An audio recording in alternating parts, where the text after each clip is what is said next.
Good morning class.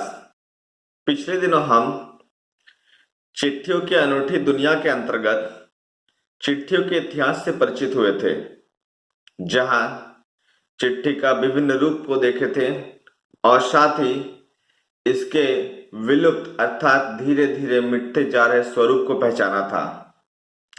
यहाँ तक कि लेखक ने हमें यह भी बतलाया था कि आज चिट्ठियों के अस्तित्व को बचाए रखने के लिए हमें इसे पाठ्यक्रम में रखना पड़ रहा है, ताकि बच्चे इस विधा से अर्थात इस लेखनी कला से परिचित हो। महात्मा गांधी के पास दुनिया से तमाम पत्र केवल महात्मा गांधी इंडिया लिखे जाते थे और वे जहां भी रहते थे वहां तक पहुंच जाते थे। आजादी के आंदोलन की कई अन्य दिग्गज हस्तियों के साथ भी ऐसा ही था। गांधी जी के पास देश में से बड़ी संख्या में पत्र पहुंचते थे, पर पत्रों का जवाब देने के मामले में उनका कोई जोड़ नहीं था। कहा जाता है कि जैसे ही उन्हें पत्र मिलता था उसी समय वे उनका जवाब भी लिख देते थे, अर्थात तुरंत उसका जवाब मिल जाता था। यह उक्ति कहने का आशय यह है कि गांधी जी इतने व्यस्त थे फिर भी पत्र लिखते थे, और आज कम से कम गांधी जी जैसा तो हमारे पास कार्य नहीं है, पर फिर भी हमारे पास समय नहीं है कि हम 4 पंक्ति उस पत्र के जवाब को दे सके। अपने हाथों से ही ज्यादा पत्र का जवाब देते थे। जब लिखते लिखते उनका दाहिना हाथ दर्द करने लगता था तो वे बाएं हाथ से लिखने में जुड़ जाते थे। महात्मा गांधी ही नहीं, आंदोलन के तमाम नायकों के पत्र गांव गांव में मिल जाते थे। पत्र भेजने वाले लोग उन पत्रों को किसी प्रशिस्त पत्र से कम नहीं मानते थे, और कई लोगों ने तो उन पत्रों को फ्रेम करवाकर रख भी लिया था। यह है पत्रों का जादू। यही नहीं, पत्रों के आधार पर ही भाषाओं में जाने कितनी किताबें लिखी जा चुकी है, अर्थात पत्रों के आधार पर ही पिता के नाम पुत्री का पत्र, जवाहरलाल नेहरू का एक बहुत अच्छा पाठ है। तो इस तरह से पत्र के आधार पर ही कई कई पाठ हम पढ़ चुके हैं। वास्तव में पत्र किसी दस्तावेज से कम नहीं। दस्तावेज अर्थात लिखा हुआ संग्रह।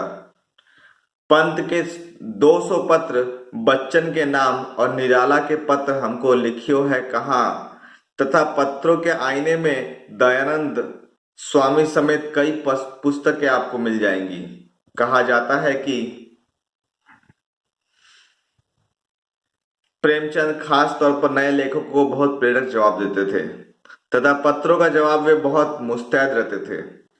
इसी प्रकार नेहरू और गांधी के लिखे गए रविन्द्रनाथ टैगोर के पत्र भी बहुत प्रेरक है।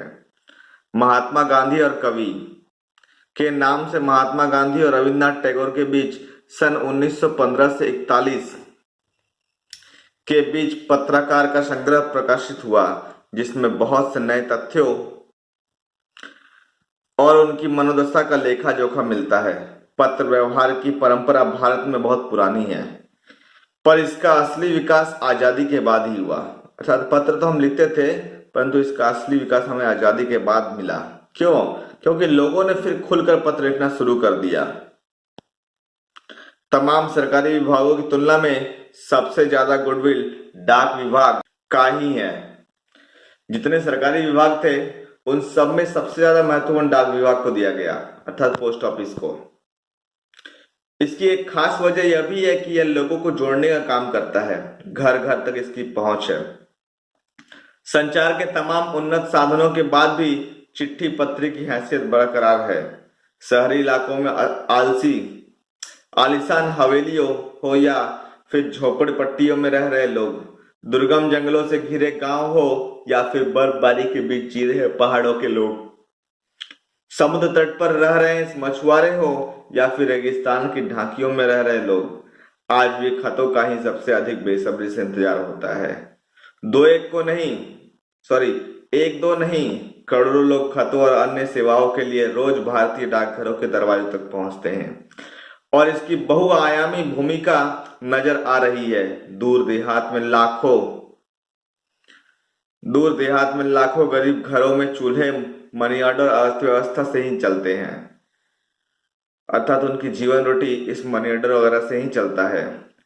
गांव या गरीब बस्तियों में चिट्ठी या मनी ऑर्डर लेकर पहुंचने वाला डाकिया देवदूत के रूप में देखा जाता है। देवदूत क्यों?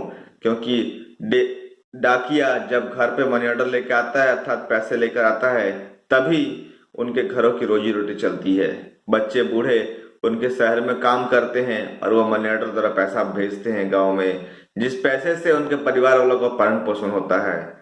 अतः इसी के द्वारा उनका भरण पोषण होता है। और डाकिया जब वो मनी ऑर्डर लेकर आता है तो वह किसी देवता तुल्य या देवता के समान प्रतीत होता है।